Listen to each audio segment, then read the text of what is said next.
चोर कभी खाली हाथ नहीं जाता, सिद्धांत मानते। उसने कपड़े उठाए और जाने था। डॉक्टर निगरानी में है। जैसे ही स्कॉट दीवार फांद रहा था, पुलिस ने उसे घेर लिया और स्कॉट पकड़ा गया।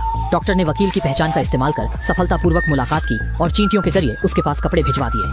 स्कॉट ने कपड़े पहने और डॉक्टर के निर्देश पर पुलिस स्टेशन से भाग निकला। वह उड़ने वाली कुर्सी पर बैठकर घूमता रहा, हवा में बेहोश हो गया। जब वह दोबारा जागा तो स्कॉट बिस्तर पर लेटा था। एक महिला ने देखा कि वह होश में आ गया है तो वह मुड़कर चली गई। स्कॉट बढ़ना चाहा पर देखा बिस्तर के नीचे चींटियां। सावधानी से बढ़ा, हैरानी से चींटियां रास्ता छोड़ देती। डॉक्टर इंतजार कर रहे थे। वह महिला उनकी बेटी हो। वे मददगार की तलाश में थे और स्कॉट की पहचान की परीक्षा लेने के लिए उसे चोरी के लिए उकसाया। डॉक्टर स्कॉट को अपने प्रयोगशाला में ले गए। 40 साल पहले डॉक्टर ने परमाणु सूत्र खोजा। इससे उन्होंने पिम कण बनाया जिससे वस्तु का आकार बदला जा सकता था। पिम कण खतरनाक था, इसलिए डॉक्टर ने इसे गुप्त रखा। जब सहायक डैरेन को पता चला, उसने वोटिंग कर डॉक्टर को कंपनी से बाहर किया और खुद सूत्र पर शोध करने लगा। उसने वास्प सूट बनाया और सैन्य इस्तेमाल की योजना बनाई। दुनिया में अराजकता न फैले, इसके लिए डॉक्टर ने स्कॉट को ढूंढा और उसे कंपनी में घुसपैठकर डैरेन की योजना रोकने को कहा। अगर स्कॉट सफल होता है तो डॉक्टर अपने संबंधों से उसे बेटी से मिलने का अधिकार दिलवाएंगे और अच्छी रकम भी देंगे।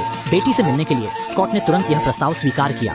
सबसे पहले उसे सूट नियंत्रित करना सीखना था। उसे गलियारे में दौड़ लगानी थी, फिर एक छोटे ताले के छेद से कमरे के अंदर जाना था। स्कॉट ने हेलमेट पहनकर कमरे के दरवाजे की ओर दौड़ लगा दी। स्कॉट को इतना भद्दा देखकर होप खुद मैदान में उतरी और उसकी शारीरिक ट्रेनिंग शुरू कर दी। के बीच जोरदार मुकाबला हुआ। स्कॉट की तकनीक लगातार बेहतर होती गई। एक बार उसने इलेक्ट्रिक गन से होप को गिरा दिया। इसके बाद स्कॉट ने सूट पहनकर बगीचे में छोटा कर लिया और सीधे बारिश बर्फ के बीच चल पड़ा। सबसे पहले उसका सामना चमकीली ट्यूब्स हुआ, बहुत तेज थी और बिजली भी प्रवाहित कर सकती थी, जिससे वे आसानी से इलेक्ट्रॉनिक उपकरणों को नष्ट कर सकती थी। बारिश और बर्फ में और गहराई तक जाते हुए वहाँ भारी गोलियों की बौछार थी। उड़ने वाली बड़ी चींटियां थी और ऐसी आग चिंटियां थी जिन्हें मनचाहे तरीके से तोड़ दिया जा सकता था। इन सबको नियंत्रित करने के लिए मानसिक शक्ति का इस्तेमाल करना पड़ता था ताकि चींटियों की सेना का नेतृत्व किया जा सके। और सूट में कोई भी हथियार नहीं था, बस पिम कणों से भरे डार्ट्स थे। लाल डार्ट्स से चीजें छोटी हो जाती थी, जबकि नीले डार्ट्स से वे बड़ी हो जाती थी। कड़ी ट्रेनिंग के बाद स्कॉट ने बुनियादी कौशल सीख लिए थे। उसका पहला मिशन था शील्ड मुख्यालय जाना और एक सिग्नल जैमर चुराना।